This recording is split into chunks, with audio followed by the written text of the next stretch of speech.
The next feature we will discuss is accounting. Now, this feature at first glance may look intimidating and overwhelming. However, it is designed with a simple layout of a typical checking account balancing book, with the exception of it allowing you unlimited accounts in here, which makes it more like a multiple checking accounts balancing book. Now, when you first start this feature, you will always get a quick view of all of your accounts and their balances. Of course, for you, literally, when you start it for the first time, it will be empty because you haven't entered any data in here yet. However, we've created some fictitious account names and account balances to easily show you this feature. Now, we'll show you how to create a new account, which is probably the first thing you're going to want to do when your accounting is empty. You create an account and then you add transactions to it as you need. We'll go ahead and click the add button in order to add a new account. Software is simply asking us to name this account. Let's just name it new account for lack of creativity. Go ahead and click OK or press enter, and now it's informing us that in order for the new account to be saved, we must enter at least one transaction immediately, like an initial deposit, and that's not a problem usually because you wouldn't open up a new account and not put any kind of funds in it and keep it at zero. You'll always put something for an initial balance or something. So right now it's taking us to our new account, which the details for it are blank. We don't have any transactions. In here it's showing the name of the account as we named it creatively new account. And let's go ahead and create a deposit. So now you'll see how deposits are made in the accounting feature of this software. So as you can see, we have these three types of transaction in here. We'll select deposit because we need to make an initial deposit for our new account in here. In the from field, we need to enter who this deposit is from, who the money is coming from. You can enter a person name, a business name, whatever, whoever's depositing, right? So let's just say business. Right now the autofill is trying to guess what we're trying to say, and that's only because we have a lot of data entered into this testing accounting feature for it to show a little better for this tutorial. But for you, when it's empty and not full of data, it's not going to autofill any of these until you actually get some meaningful amount of data in it, and then it'll help you work faster by trying to guess what you're trying to type. So it speeds you up because the true nature of accounting really is very repetitive. You know, depositor names, you know, payee names for withdrawals, deposits, they repeat, categories repeat, even amounts repeat many times. So let's go ahead and enter a category. Let's call it initial balance is what the autofill is telling us in here. So let's go with that. Well, let's change it to initial deposit. I like that better. Memo, we're gonna skip this field. It's obviously self-explanatory. You can put in any kind of a text in here, like a memo about this transaction.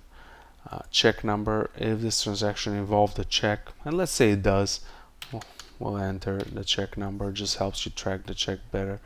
And of course this is optional too. You can leave it blank. Not every transaction involves a check.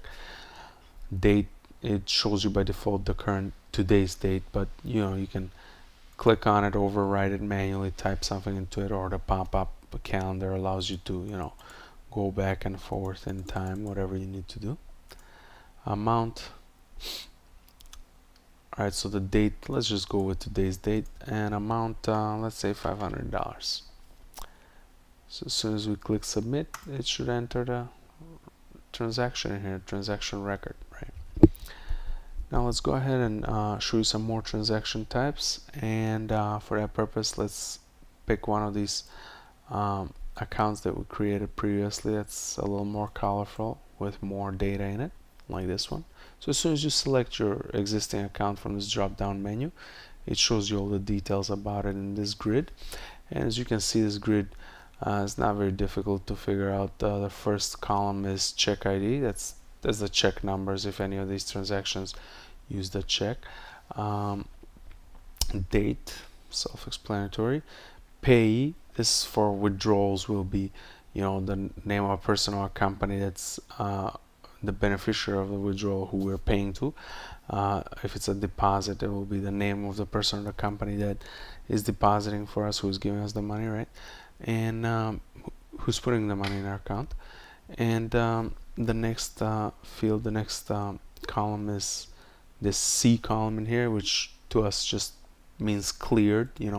That's this option in here. You can check a new transaction as you enter it as cleared or not cleared, depending on whether or not it's cleared in your bank account, or let's say if you cleared it, if you're trying to check against your bank account whether or not it's there or the amount is right, to catch a mistake maybe in your accounting or their accounting, with your bank. So a very popular field, cleared, helps you just with checks and balances. The next one is withdrawal, the column withdrawal. This is where the amounts go if it's a withdrawal transaction, and if it's a deposit transaction, this is where the amounts go in the very next column. And the last column in here is balance, and it's just like a running total or a running balance, I guess, for each row. Now, as I said, we'll go ahead and show you a different transaction type. Let's say we'll choose withdrawal, and let's say this withdrawal, let's just say it's not cleared, so we'll leave this empty. It's going to show an empty box in here eventually. Pay to, who are we paying to? Let's go with some company, let's say ScanSource, that we get product supplies from. Of course, this is all auto-filled right now because we've done a few items of data in here before. However, for you, it will just be a blank slate, and you can just type. Of course, if you don't like what the software autofills, you can just write over it. Still go with business expenses, let's say, and advertising is fine. Memo, we'll leave it empty. Check number, leave it empty, let's say. Date is fine, today's date, and amount, let's say $200. As soon as we click submit, it should enter the record. There it is, the newest transaction. And of course, no check number, the date, paid to ScanSource. It's not cleared yet, $200 withdrawal. That's our running total. Now, if let's say eventually this cleared and we want to mark it as clear, so we need to edit it to mark it as clear, change that about it. So we select the transaction that we want to edit, like so, click edit, change what we want to change, like in this case mark it as cleared, and hit submit, and there it is, it marked it as cleared. And lastly, let's show you a transfer transaction. We're going to select transfer from the choices of transaction types, and this is for when you want to transfer something from one account in this accounting feature to another account. So we want to take money from one account and transfer it to another account. So let's say we'll take money from business and put it into our checking account. As you can see, these two extra fields were added in here for transfer. You gotta designate which account you're transferring from and which account you're transferring to. So let's say for some reason we want to take money from our business account and put it into our checking account.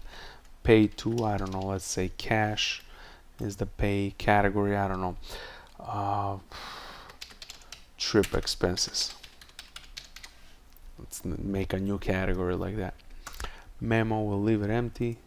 Let's say we're not using a check. Today's date is fine. And let's say it's just $100. So as soon as you click submit, it will enter it. And as you can see, it put it right here. Put it one level above the previous transaction. It's trying to always, sort them by the amount. Of course, first sorting is by the date. They're all sorted by the date, but if you have multiple transactions in one same day, it sorts them by the amount from the smallest to the largest withdrawal.